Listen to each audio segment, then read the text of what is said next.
Good day, fellas. I hope you are ready for your daily dose of skill. Today I have a treat for you. Today we are going to talk about BZ-176 and the whole existence of this vehicle, fellas.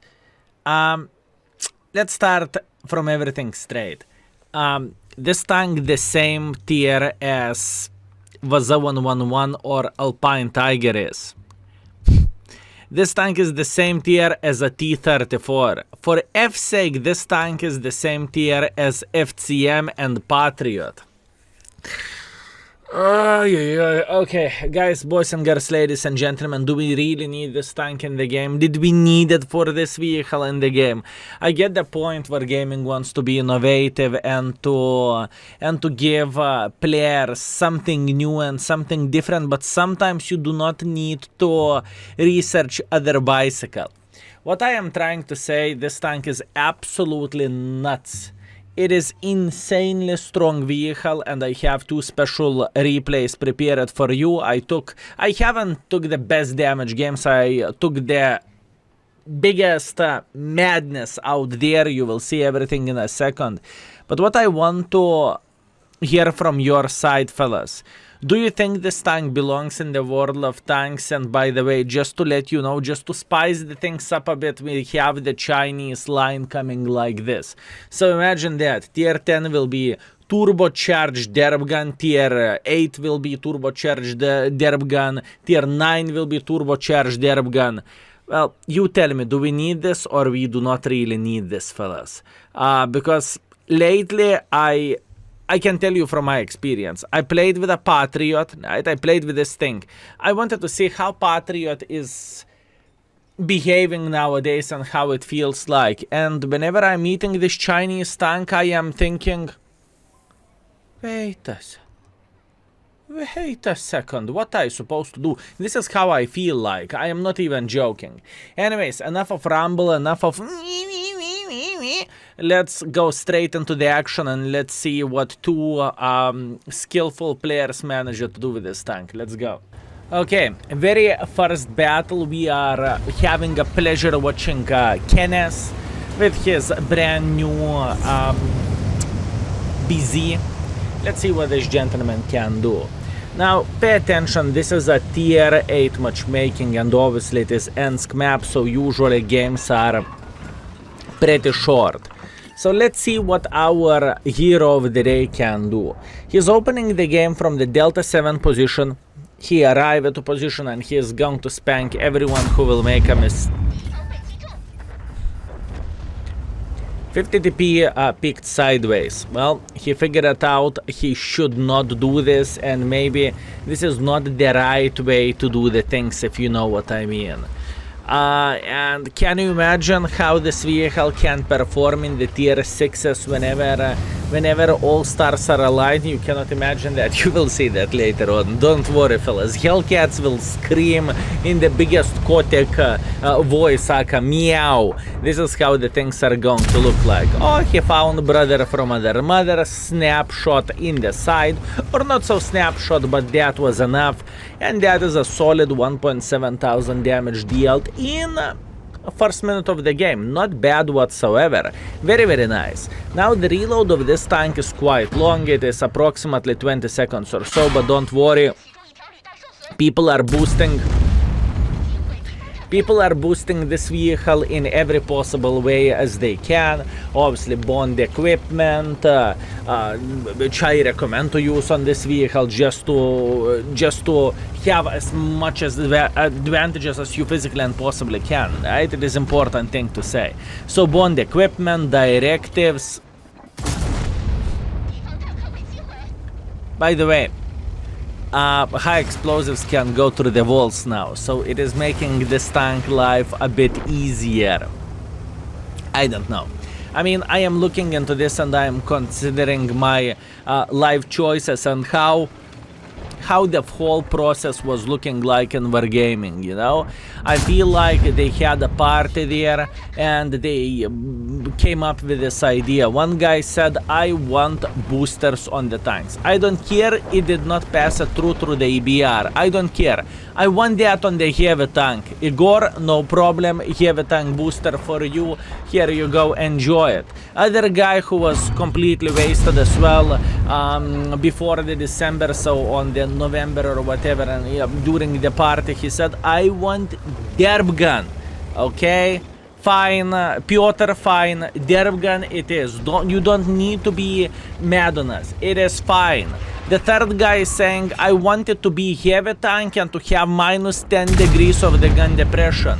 Wargaming with their magical stick, consider it done. And last but not least, the guy is saying, you know what? We don't really have Chinese tanks with minus 10 degrees of the gun depression. So how about if we would make it happen in this way? What do you think about that? Yeah, fine, fair enough. And this is what we came up with, this abomination. Anyways, don't mind me if I do. I am just having a conversation with you fellas. And 4,700 damage dealt already. What this vehicle has. Now, let's talk about this. This tank has a very, very good combination of the things like I just said. Armor is very, very good. Speed overall would be kind of kaku, but since you have turbo boosters, you are arriving before any other heavy tank will arrive into position, which is kind of silly goose if you would ask me. You have high explosive penetration. Obviously, it's kind of pay to win. Well, not pay to win. This is wrong saying. Pretty much in order to get the most use for... In order to get the most use for yourself, you need to spam gold ammunition because you simply do more alpha damage. Imagine the same situation like you would play with AMX tier 7 heavy tank. You have pay to win gun in a way, right? Instead of you doing 300 alpha damage, you will do 330 with a gold. It just makes sense to shoot the gold ammunition. There is some tanks where you need to do that. Meanwhile, Optimist Borat.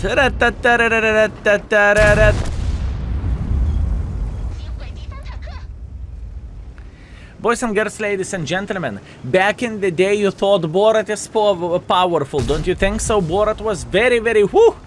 Yeah, this tank can spank Borat for 80% of the hit points in one shot and send him to well-deserved rest, if you know what I mean. This is what I want to show for you, fellas. This is what I want to talk about, and this is what I want to discuss. Please, boys and girls, ladies and gentlemen, keep the comment section down below without curses and without blames and without, you know, too much of the reese. By the way, pay attention to this. This is the finest one. Look, look, look, look, look, look, look, look, look, look, look, look, look, look, look, look.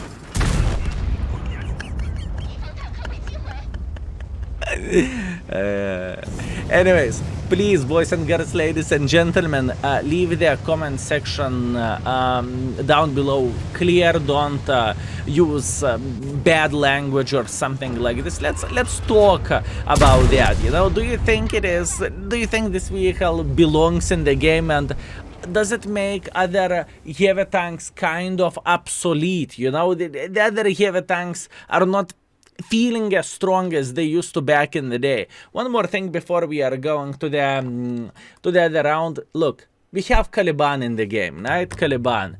The tank came into the game, it's kind of inaccurate, neither it's quick, neither it has armor, neither it has great DPM. Yes, you need 50 seconds to load the clip, and after that you can unload the clip, but 50 seconds, fellas! You know what? In current World of Tanks, 50 seconds is like 1/3 of the game. I'm not even joking, I'm speaking about from my experience, you know? So, yeah, fellas. Okay, 1/4 of the game. If you are very, very lucky, you can do 5 reloads like this, you know? So yeah, quite madness. And then we have this turbo boosted heavy tank with a shit ton of armor, good gun depression and everything. Madness. Anyways, let's go for round number 2. Okay, this is a second game just to keep our discussion and topic alive. And yes, it is a tier 6 matchmaking. I selected this for a specific reason. You will see everything yourself. Anyways, what I want to say, fellas, you will see the performance of the results which gentlemen did in the game in a moment. I want to continue our discussion. You know, did we actually needed this? And this game was played by the Rage Kid. I can tell you one thing: you made others rage quite heavily. I believe so. So how the things are looking like? He came to the good position, right? And by the way, look at this matchmaking. Just for a second, Caliban versus Baza. Caliban can penetrate Baza into cupola or into the side if he is lucky, right? I mean in the ass as well, but let's get real. No Baza player will give you his ass. So yeah, this tank has armor, this tank doesn't really have armor. It's going to be glorious. Anyways, let's start ruining some days. Minus 900 damage for the tier 7 heavy tank, and that tier 7 heavy tank has nothing to do against you. You know, the tier 7 can simply meow meow meow. But you know what? It's not all. There is more. If you would pay attention to the guy who wants to be Progetto one day. Yeah, one day when he is going to grow up, I believe he is definitely going to be Progetto and he will get penetrated by Bazas the same way. The most important message: I do not know who thought in Wargaming this is a good idea to add the tank like this without many or any weaknesses whatsoever. This is very important thing to highlight, boys and girls, ladies and gentlemen. I do not know who thought this is a good idea, but I believe he needs to get a raise in Wargaming. I get the point, you know, it is a hard time for any gaming companies out there, you know. The people do not have as much money as they used to have before, and so on. You know, it is a rough situation out there, and you want to sell as much as you physically and possibly can. But you can sell as well quite a lot by adding maybe some more 3D skins, maybe some tanks which are actually balanced, you know. Because I believe Wargaming is digging a hole deeper for themselves with the tanks like this. And I'm not a big fan of this vehicle. I played with this tank, I had some successful rounds. Like, as an example, in the extra channel you can see we had a game in Prokhorovka, if I'm not mistaken, where we did like 6,000 or 7,000 damage or whatever else, you know, where we destroyed enemy team with 1.8 or 1.9 base experience and getting like 300,000 profits. I can get those games and I will get those games, you know. Eventually I will need to mark this tank as well, but for some reason I just don't feel like I want to jump on the train to play with this tank as much as I physically and possibly can now. I find it kind of boring experience in a way. It's not really challenging, and it's not that interesting for me personally, and I never ever loved the derp guns as much, so you know, you get the point what I am saying, right? Anyways, just to let you know one very important thing, boys and girls, ladies and gentlemen. We have holiday opts for approximately 7 days. Take a look at this. Those are the games over 7 days by the heavy tanks. 1.2 million battles with Baza, and second tank by the popularity Skoda T56 with 3 times less, fellas, games played. Remember the days when Skoda was OP? Okay, it is still powerful, it is still OP tank, it is still very it is still very strong vehicle, but you get the point what I'm saying. There is bigger and stronger dogs coming into the game every single time, but I never ever expected to say that I can really keep up with all of this situation and abomination, how everything is changing. Correct me if I'm wrong, but I think Skoda came this year, right? I am pretty sure Skoda came this year, so if that was the case, Skoda is kind of already, you know, being replaced in a way, you know, by the fun factor. Well, fun factor for you, not against the tanks, not for the tanks you are playing against, but you get the point. Anyways, the situation 9 to 12. Our hero of the day, Rage Kid, is beating the living crap out of everyone, and he has no mercy whatsoever, although he misaimed his shot. Rage Kid can blame only himself, but it happens. I believe he is going to have his comeback and everything is going to be Gucci. Now watch this. This is absolutely insanity of the play. Kudos to the Rage Kid. Watch this. Watch this. This is a nice one. Look, look, look, look, look, look, look, look. How about that? He did not saw that one coming.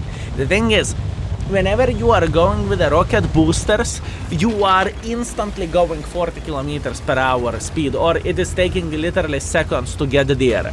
So what that basically means, no one will expect you to have the rocket booster, and if they will, well, you know, then hashtag never lucky for you. Anyways, what I want to say, combination of the things is way too good for BZ. BZ should be a tiny touch weaker tank overall. And it is I know there is people who do not like BZ. I feel you fellas, I am together with you. It's not my favorite tank in the world of tanks. I can promise you that. It's just not the tank which I would appreciate or which I would love with all my heart. But it doesn't change the fact the tank is still powerful, and it doesn't really matter you love the tank or you do not love the tank, you know, it's important thing to say. Anyway, Super Hellcat is traveling all over the place. I wonder what will happen for a Super Hellcat very, very soon. Meanwhile, another bad aim from the Rage Kid. It's okay, he has a secret lab chair, so he is going to be fine, at least I believe so. And kudos to this Pershing. Fellas, this Pershing is doing a great job. He's fighting for his asshole. Fellas, this gentleman is fighting for his survival, for his asshole, and obviously for his team victory as well. Now, looking into all of this situation, I would say BZ team is still feeling pretty well. They have a light tank who is fighting against the Mr. Cromwell. What Cromwell? Yoinked that important 14 hit points. And there is 3 versus 3 situation, so life is looking relatively fine, plus on top of that there is still a lot of things to farm, you know, at this point it is a farm. Skill, what do you mean it's a farm? Well, pay attention at this and tell me it's something different.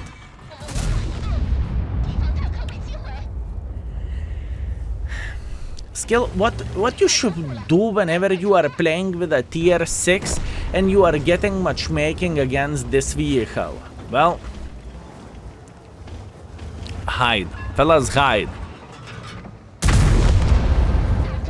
Or have a fate of photon. 1 out of 2. One more thing, I really want to give a credit for this Pershing. He is playing very, very well. He is aiming properly. He is not even using the gold ammunition, which is quite surprising thing. Although I'm not entirely sure how the things will go and is he going to get saved here. There is one bad thing which I think our BZ is doing by not sticking his gun into the Pershing gun, but once again it is changing absolutely nothing. He is just stronger tank, he's better tank, and he is just showing dominance over Pershing. It's like 2012 would fight against 2022. This is how the situation was looking like. Anyways, absolutely madness, and I really wanted to share this with you, and I really wanted to talk about this problem. Am I only one who is feeling this way, or do you feel the same as I do, speaking about the game state, speaking about the balance wise? Because I think Wargaming is literally digging a hole for themselves. Yes, they are going to sell shit ton of the loot boxes. They would have sold a lot of loot boxes either way, BZ is in the air or not. It's just the best value. But the whole execution, I think, was kind of kaku. Anyways, looking into the scores and everything, fellas, look at this. We had the very first game in the Ensk. Gentleman managed to get 8.4 thousand damage, 9 kills, easy peasy lemon squeezy, 2.3 base experience. Canes, good job, absolutely amazing performance, and he did 429,000 profits. Pretty much $500,000 profit in a game, in 5 minutes. 5 minutes, fellas. Not bad salary. I salute you, my man. Moving on, next we had another game in the Ghost Town. Where the Rage Kid showed his dominance as well. 9 kills, 9.1 thousand damage, casual one. Almost took one for the team from the Pershing who... Tvoya mamka, if I'm not mistaken, that means your mother. He almost took one for the team by his own mother, but in the end of the day, he won. Congratulations, 2.3 thousand base experience, 377,000 profits. I don't know what I supposed to say. Anyways, I'm going to have a good comedy reading your comments down below. Have fun, boys and girls, ladies and gentlemen. I will try to give a heart for every single of you who are going to comment in the first day whenever I am going to be naked in the bed after the stream. So, have a good one, enjoy yourselves, and thank you very much for everything. Skill is out for today. Peace.